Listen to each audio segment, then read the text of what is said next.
first woman or whatever in my family to move to California.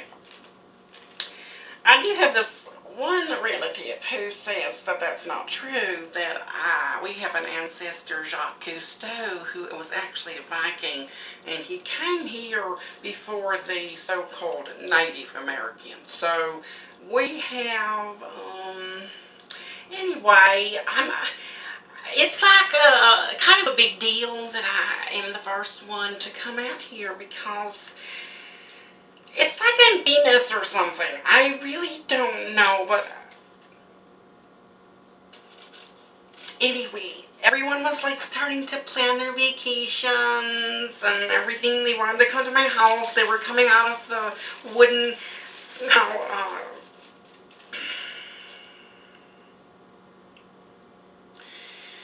they were coming out of the wooden home furnishings now, and then they were leaving after having a horrible time. And then they would say the awfulest things on Facebook. Oh, don't ever go visit Francesca and Ken Francisco. Anyway, you know, first of all, if you are not down with smoking dabs until you can't even say the BCA song with the words, if you're not done with that, then what are you doing in my house? Okay, what are you doing? And secondly, if you don't even know what the word down is in the context in which I just used it, don't come to my house.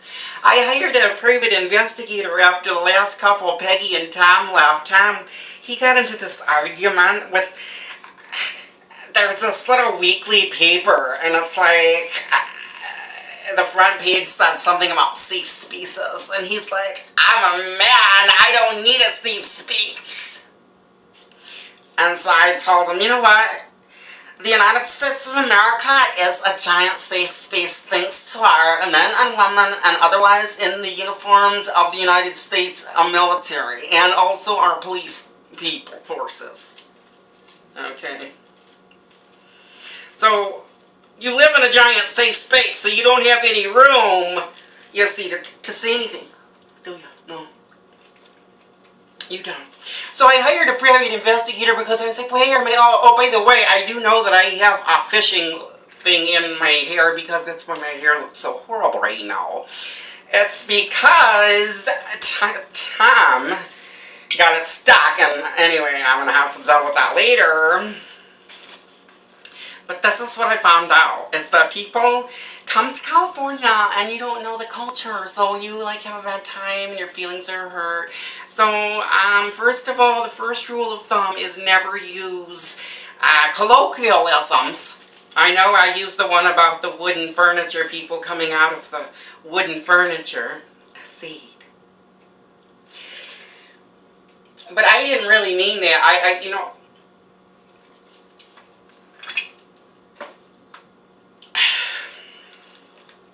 first of all, when you're in public and a servant class person says hello, they don't mean hello.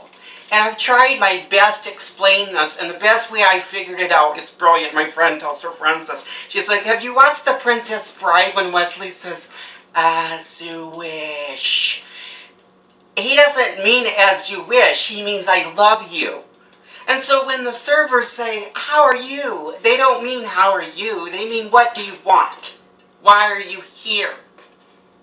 And so you get your feelings hurt. And another thing is you never mention gluten. Whether or not you're allergic or not, you have to let the staff know that you are aware of what's going on, that gluten is a thing. You have to do that, okay? And if you don't do that, then they're going to think you're a freak.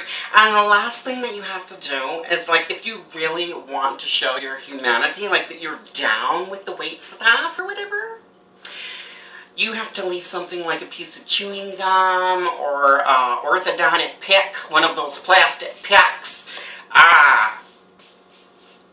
I've had a friend use an orthodontic rubber band, those rubber bands. I've even had a friend use a contact lenses. They put contact lenses on the table so that they know that, look, I'm connected to my body, I'm body conscious, and I know that your job is to take care of whatever's going on inside, and, you know, so Anyway, alright, so I hope that clears some things up.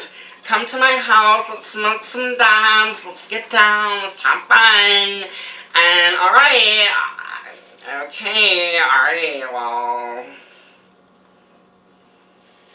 I'll talk to you guys later.